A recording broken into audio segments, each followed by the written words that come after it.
शांति। आज की मुरली में बाबा ने विशेष बात कही कि पवित्रता में बल होता है और जब हम अपवित्र बन जाते हैं तो हमारा बल कम हो जाता है। इसलिए जब हमारे अंदर बल की कमी हो जाती है, हम कमज़ोर हो जाते हैं तो हम दुखी होते हैं। लेकिन पवित्र बनने के लिए भी बल चाहिए। अब कई बार बाबा कहते हैं, बच्चे कहते हैं, बाबा हम पर आशीर्वाद कर दो। तो बाबा ने आज कहा कि बच्चे, आशीर्वाद मांगने की चीज़ नहीं होती, मेहनत करनी। तो मेहनत से अपने आप को बलवान बनाना है, आशीर्वाद से अपने आप को आप बलवान नहीं बना सकते। अब बलवान बनना है, क्या मेहनत करनी है? तो बाबा ने कहा बाप को याद करने की मेहनत करो। जब हम बाप को याद करने की मेहनत करते हैं तो हमको स्वतः ही आशीर्वाद मिलती है, हमारे अंदर बल आता है।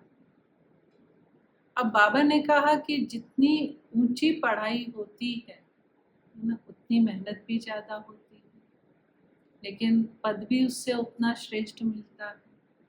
इसलिए बाबा ने कहा कि सारा मदार आपका जो है वो पढ़ाई पर है, पढ़ने की मेहनत करनी है।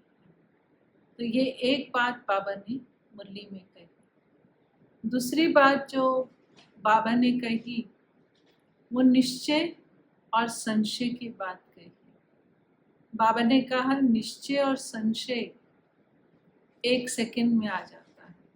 अब हम देखते हैं कि हमें बाबा पर निश्चय भी 1 सेकंड में आया, और कई बार ज्ञान मार्ग में चलते चलते हम ये भी देखते हैं कि संशय आने में भी देरी नहीं लगती। अब निश्चय बाबा ने हमें बताया हुआ कि 4 बातों में निश्चय रखो। एक, स्वयं पर निश्चय। दूसरा, बाबा पर निश्चय। तीसरा, ड्रामा पर निश्चय। और चौथा, ब्राह्मण परिवार पे निश्चय। अब क्या होता है कि चलते चलते सबसे पहले स्वयं पर ही संशय आ जाता है, पता नहीं हम इतना ऊंच पद पाएंगे कि नहीं, हम अपने में परिवर्तन ला पाएंगे कि नहीं, पता नहीं में चले जाते हैं। दूसरा, बाबा पे भी संशय आ जाता है कि पता नहीं ना बाबा मेरी मदद करेगा या नहीं करेगा, ना पता नहीं। तो वो भी ये भी एक तरह का बाबा पे संशय हो गया।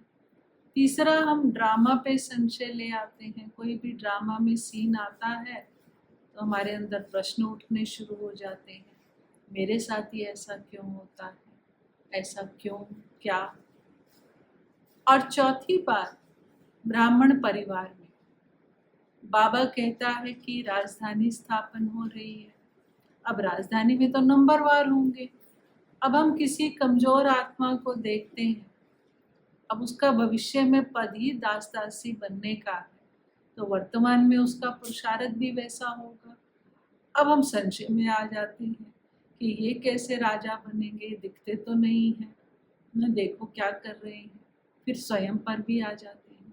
तो बाबा ने कहा कि जब, इसलिए बाबा ने कहा कि दूसरों को नहीं देखो, इधर उधर नहीं देखो, स्वयं पर फोकस करो कि मुझे निश्चय बुद्धि होकर श्रेष्ठ पद पाना है। और उसके लिए बाबा ने कहा पढ़ाई पर विशेष अटेंशन। बाबा ने वरदान में भी यही बात बोली कि बाबा ने कहा कि अगर सर्वशक्तिवान साथी है तो हमारे लिए कोई भी धारणा करनी सहज है, हमें धारणाएं करने का बल मिलेगा। जिसको बाबा ने कहा कि पवित्रता की धारणा, जिसको बाबा ने मुरली में भी कहा ईश्वरीय मत और मन मत है ना, काम विकार इलीगल है और मनुष्य मत है, और पवित्र रहना लीगल है। तो वही बात बाबा ने वरदान में भी कही कि अगर सर्वशक्तिवान साथ है तो हमारे लिए कुछ भी मुश्किल नहीं है।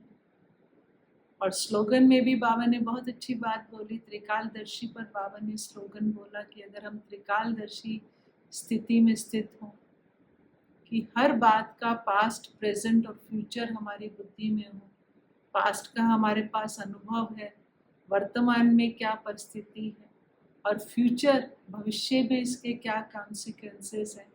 बाबा ने भी हमें आदि मध्य अंत का ज्ञान दिया है, तो जब हम उसको बुद्धि में रख कर कर्म करते हैं तो हमें सफलता प्राप्त होती है। तो आज की मुरली से हम विशेष यही प्रेरणा लें कि एक, हमें पढ़ाई पर ध्यान देना है, अगर ऊंच पद पाना है, याद में रहने की मेहनत करनी है, अपने आप को बलवान बनाना है। और बलवान बनेंगे तो हमारे कैरेक्टर सुधरेंगे, स्वयं को पवित्र बनाना है, निश्चय बुद्धि होकर चलना। ओम शांति।